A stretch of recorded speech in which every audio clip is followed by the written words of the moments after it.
Hi, I'm Brian Grant, and you're listening to On Time, the Brian Grant Foundation podcast about living with Parkinson's.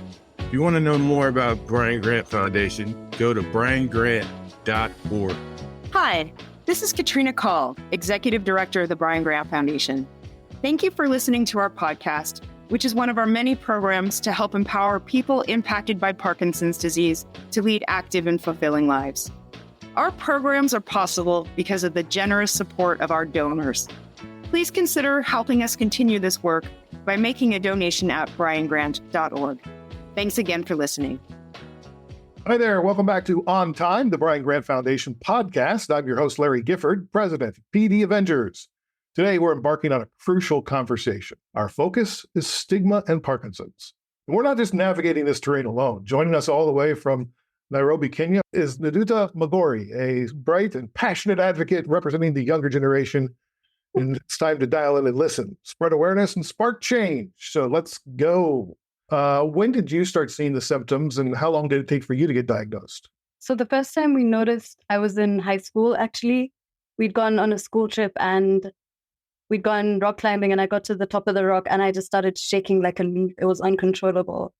And my teacher was like, "Oh my God, get down. You're going to fall up. I'm going to tell your dad you've been drinking booze. Why are you shaking so much?" It was really funny. It was pretty fun. My dad was a teacher in the school at the time as well. So she was like, "Oh my God, oh my God, oh my God." She panicked. But I didn't feel out of control or anything like that. So that's the first time we saw it. I was probably about 16 or 15. And then it went away. The shakes went away. So we didn't really pick it up until a couple of years later when I went to hospital, I think in 2013. And I tried to get tests done and nothing came up. They thought I had epilepsy. The tremors were so bad. Nothing came up. I did MRI scans, CT scans, the whole blood work, kidney work, all of that stuff. But if I think about it now, even when I was younger than that school trip, there were things I would feel that I couldn't put a finger on, but I knew that something wasn't right. Like if I got up really fast, there would be a sharp pain in my ankles, and I never really understood what that was. Or my motor reactions and reflexes wouldn't be as quick as I would like them to be, like on the sports field or anything like that. Because I was pretty sporty growing up. I think that really helped me as well. So it's been a journey. I've been in denial for a long part of my journey. I didn't want to come to terms with the fact that I was sick. That's a hard thing to come to terms with. And even to date, it's not something that I relate with. My mom was diagnosed with a myriad of problems when she was alive. And being sick just didn't seem like something that resonated with me. But I did get diagnosed in 2022. Wow. Yes. That's a long time. It's a really long time. Also, mainly because no doctors could think it was PD. PD is diagnosed from 50 upwards, maybe 60, maybe 70. So none of them were in the belief that it was Parkinson's. But I did get reviewed physically by a doctor here in Kenya. I got reviewed on video by a doctor in the States. He had the same conclusion. I got reviewed by doctors in India who wanted me to go have surgery. They came to the same conclusion. My Ayurvedic doctor came to the same conclusion. So, yeah. Why did it take 14 years to get diagnosed, do you think? I think largely because I'm so young. So most of the professionals that wasn't the first thing that was going to come to their mind.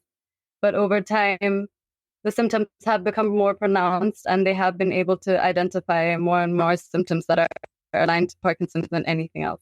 Because they had said initially essential tremor, they thought it was epilepsy, they thought a whole range of things that just weren't true, So, yeah, it's been tough accepting that as well. I'm not going to lie about that. Coming to terms with the word sick or ill has been interesting. Yeah. So what do you mean by interesting? So my mom had lupus and diabetes when I was a child, and that really impacted me. Seeing her sick, and I was really young. I was probably 9 when she passed away. She was sick from when I was 3, so that's 6 years. And it just feels unbelievable that I'm facing the same fate, essentially. So for a long time, I would prefer to call it a condition, which I think it is, rather than to say that I'm sick. And so what are some of the ways that Parkinson's has impacted your daily life? Oh man, where to begin? Right now, I'm not employed. And that makes everything a bit more interesting or a bit more difficult. to navigate. I'm not able to be on my own a lot of the time. I mean, yeah, I do have my privacy, but I mean, I'm not as independent as I would have been in the past, as I was in the past. There always has to be somebody near me on call, just in case of anything. I'm not as free to roam around and do what I want to do. It's given a new angle on life for sure.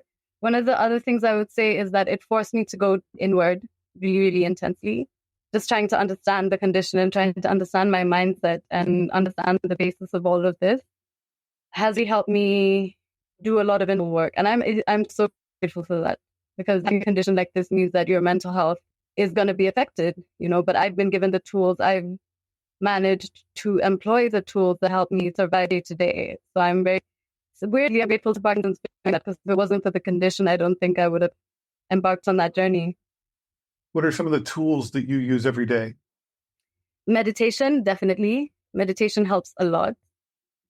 Just to calm you, reduce anxiety, reduce symptoms of depression. Gratitude is a tool that I use a lot. And just sort of the knowledge that whatever arises is going to pass.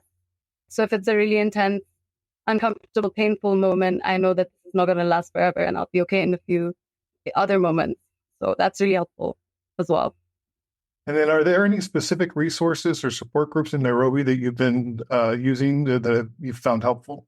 So I literally just joined the Parkinson support group in Kenya less than a month ago. There's a bit of pressure from family to get on medication because I'm not currently medicating. And I wanted like a first-hand experience from somebody who's gone through this, right? Because I didn't want to just dive in and figure it out for myself. So I was like, I went on Google and I was like, support group Parkinson's, and it showed up and I met the team and they're amazing. They are hosting a walk on the 13th of April to raise awareness in Nairobi.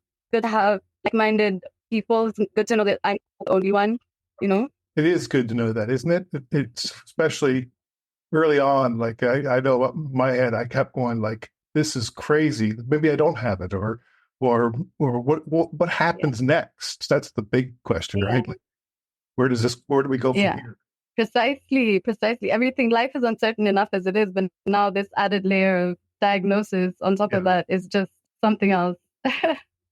So do you have any people in your life that have misperceived your actions based on your illness or on your condition, treated you differently or anything like that? I've been asked if I'm an alcoholic so many times, it's ridiculous. But it's funny because if I did have withdrawal, nobody would ever know because I shake already, lol.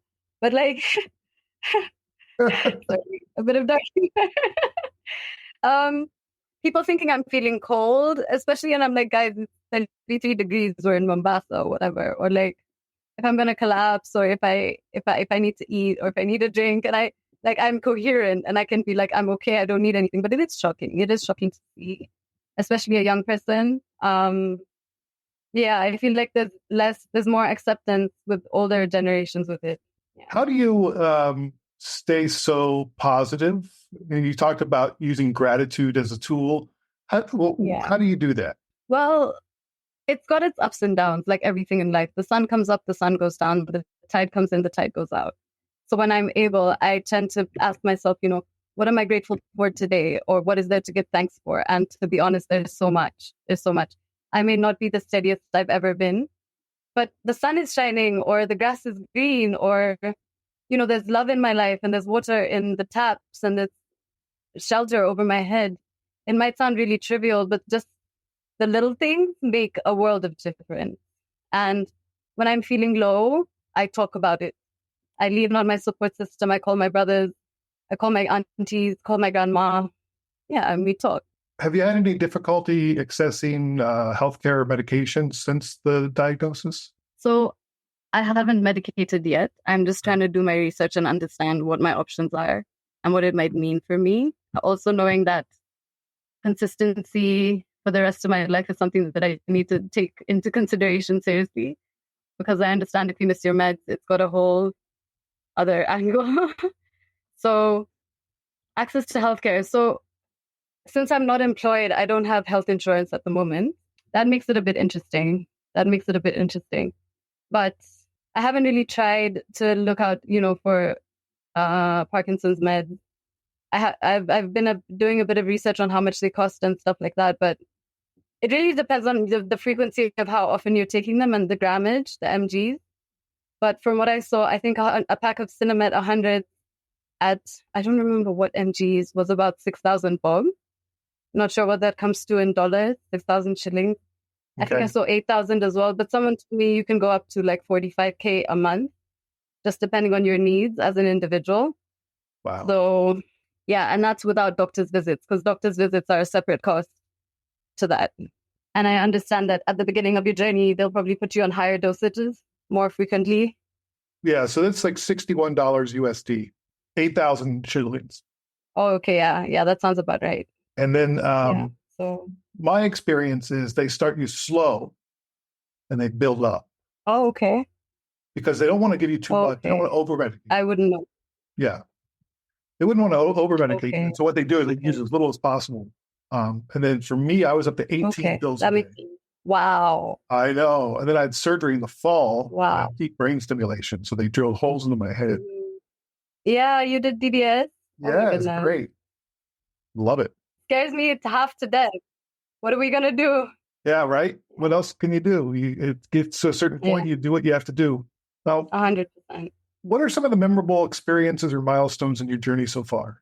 Accepting the diagnosis and recognizing that this is just something that I'm going to have to deal with for essentially the rest of my life has been very challenging on an individual level and also on a family level. Because what does that mean? What does that mean? I'm also very independent. I'm very stubborn in that way. And I think it's what's pushed me as far as I've gotten, to be honest. I don't know what non-independent life would be like, but it's something that I have to consider as well. So, yeah.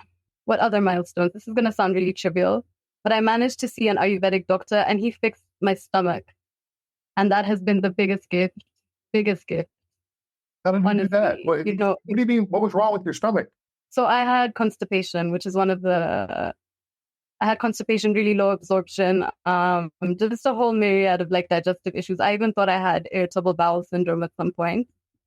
But it turns out it was just complications related to the condition. So when I saw him, he put me like on a vegan diet for some time. And we did like a proper detox. And it just corrected my stomach. So every day I'm able to make a BM in the morning is a brilliant day. That's amazing. You know? Yeah, with that medication. 100%. We joke about it, but it's very important. It's so important. So important. Yeah. That's great. Thank you. Are there any activities or hobbies that you found helpful in managing your symptoms? I would say at this point meditation is kind of like a hobby because it's my go-to when I'm feeling a bit unsteady or anything like that. I like yoga as well when I'm able to, when my body and I are able to pull together and get a session out, we do that. Not sure it's a hobby, but it's an interest that I have. I realized that spending some time in the grass with my feet on the ground helps with even pain management for half an hour, 45 minutes a day. Uncanny. Like the benefits for me of doing that just blew my mind. Mom had been saying it for a while. And I was like, yeah, whatever. Yeah, just grounding and breath work as well. It's really helpful. I really like music. So I started an outfit with one of my partners and that's picking up and going really well. So that keeps me busy for sure. And people ask, because I'm always at the gate, they're like, what's going on? Are you okay? And I'm like, yeah, I just have a condition. And I get all sorts of reactions, but it's good to be out. It's good to be busy. Yeah, I think that's what I would say. Drum and bass. That's cool. Yeah. Thank you. You'll have to send me some. Absolutely. Yes, please. Absolutely. You'll find this funny. One of the things I do for meditation, I play with Lego.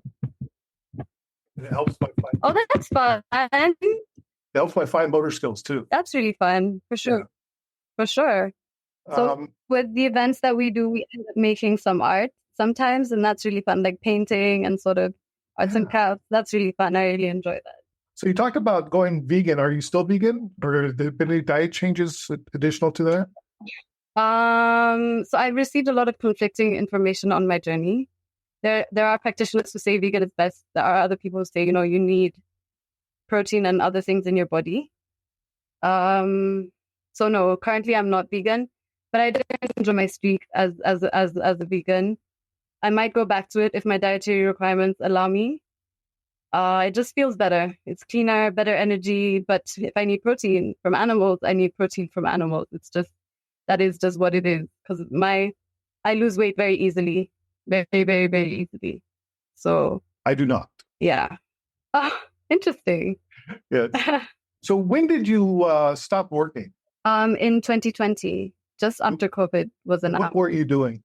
I'm trained in marketing and advertising, so I was working for a digital research company, and it's sort of like a social media management firm as well.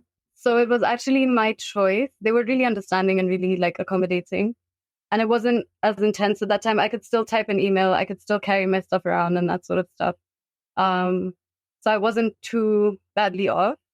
But I just said, guys, I need a bit of time to try and figure out what this is. So I need 3 months and then I'll be back. Or, we'll see how it goes. And then I didn't end up going back. So, because that was before your diagnosis. Yeah, that was way before. That was actually what led to the ultimate diagnosis. This is going to sound silly, but have you participated in any clinical trials or research studies so far? I would love to, actually. I have not. And what are your hopes and aspirations for the future right now? To be 100% honest, and as delusional as this might sound, I'm hoping for a miracle. I'm hoping that one day I wake up and my brain has all the dopamine it needs and I'm fixed and I'm able to run my life as I would as an individual, as a go-getter, as the person that I know that I am. For the future, I hope that Big Pharma stops hurting people and starts helping more than they are. Yeah, I wish they were a bit more considerate about cost and impact and, side effects and all that sort of stuff. But hopefully we'll get better with time. My other hope is that there is milestones made in finding a cure, because this condition sucks. It really, really, really, really sucks. It does. And I'm not comparing to anything else, but from where I'm standing or shaking, it sucks. Where I'm shaking. So, yeah. You're great. How do you cope with the emotional parts of this? I laugh. Well, when I need to cry, I cry. But most of the time, I try to make jokes. I try to make it humorous. I try to laugh about it. I try to make it less serious than it is. Because there's a time that I couldn't laugh about it. So I'm grateful. I'm grateful for the growth as well. Yeah, let's make jokes. Share with me just 3 things that you do on a bad day to make yourself better. I breathe. I breathe through the discomfort. I breathe through the pain. I will probably reach out for some CBD oil just to override the discomfort. And I will probably meditate or nap, if it's possible to nap. Are there any cultural or societal factors in Nairobi that have affected your experience? I wouldn't say on a personal level, but I do understand that there's people who think you've been bewitched or something along those lines. That you did something to offend the powers that be. I don't know. But no, I haven't experienced that in my life. How do you prioritize your self-care and your mental well-being? I feel like I'm very protective of that because I know that without that, I don't have much left or much else. So I cancel dates or whatever I need to do. If I'm not feeling up for it, I will be like, no, I'm sorry, not today. I'm not feeling up for it. I say no a lot. I create boundaries.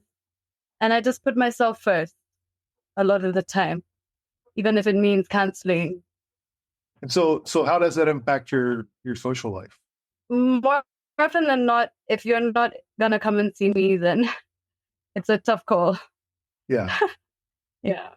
How do you stay informed about the latest developments in Parkinson's? I tend to do my research once in a while. I'm not so up to date with the latest developments. I feel like if I need to know about it, it'll find me, to be honest. Okay. So yeah, because I don't want to oversaturate as well with information. Do you do any intensive exercise? Not really. Mostly yoga.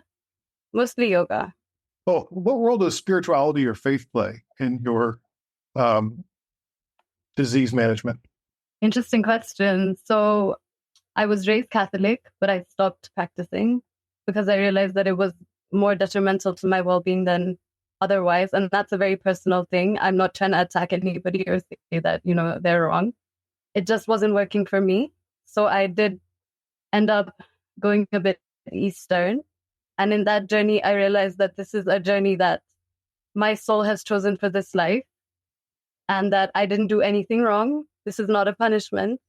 And yeah, just to take it lighter and less seriously and to know that whatever arises passes away. So same way, we'll be here for a short time. We will pass away. Just make the most of what you have. That's all. Lovely. Thank you. How do you maintain, we talked about this a little bit earlier, but how do you maintain that sense of independence and autonomy while living with Parkinson's? I'm just very stubborn. Like right now, I'm by myself in the house. Everybody's left. Who do you live with? I have help that comes weekly, and I have one of my partners is around quite a bit. One of my partners for one of the outfits that we work on is around quite a bit. So that helps as well. Do you get lots of fatigue? Yes. Actually, one of my friends from uni, we hadn't talked in a while. And when we did, she was like, "So how are you?" I was like, "I'm so tired." And she's like, "You've been saying you're tired for years now." And I was like, "Oh my goodness, that may be true." But yeah, tiredness has been a factor in my life for a while. Let's envision the future of Parkinson's care and support in Nairobi. What do people need there? Oh man, I just recently found out that the National Council for People Living with Disabilities just recently recognized Parkinson's as a disability. So I understand that they can give you free physiotherapy, discounts on walking aids and all that sort of stuff. I'm not sure if they have an impact on medication yet. I don't think we have the numbers for that. I understand you can also be eligible for tax exemption, which is helpful, up to a certain amount yearly. But I mean, if we could get government aid, I think would be the easiest, because it's very tough to make a living with this condition. Yeah. I hear you. That's everywhere. Is there anything that your friends and family could do differently that would help you? Without sounding crass, just give me money, guys. Give me money. Finance my life, yes, please, because that's the only way I'm going to maintain independence. Because if that's not the case, yeah. What is your sense of purpose? I feel like Parkinson's has forced me to be a lot more grateful than I would have anything else. If I'm able to get up in the morning and have a shower without having to sit down, it's a good day. It's a good day. If I'm able to get through the day without too much pain, it's a good day. If I'm able, I feel like it's made me double down on the little things, the simple things, the things that really matter more. Yeah. So yeah, I feel like I'm honestly more fulfilled than I was before. Oh, that's great. What message do you want to share with others who may be living with Parkinson's or supporting someone who is? I guess it would just be not to lose hope. It does get tough, it does get dark, but just to understand that everything passes, everything will fade away. And for the people who have the condition, don't be so hard on yourself. Just love yourself, appreciate yourself, accept your condition, accept yourself, accept where you are. And let's laugh. Let's laugh through life. The only way it feels good. I want to thank you for being so honest and open.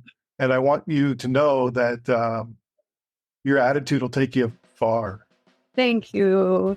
I mean, seriously, so many people don't have what you have. That's a gift. It really is. It's been a lot of work, but I'm grateful for the outcome. I'm not going to lie. It wasn't easy to get to where I am, but grateful for everything. Grateful for all the down times, grateful for all the up times. And I hope I'm able to maintain this because it does get dark. Please join us next time for our final episode, Season 5. I'll speak to Brian Grant to get his perspective on stigma. The Brian Grant Foundation empowers people impacted by Parkinson's to lead active and fulfilling lives. Help support our efforts at briangrant.org. A special thank you to Raphael Sadiq for providing the music for this podcast. This podcast is produced by Brian Griggs. Learn more at griggsproductions.com.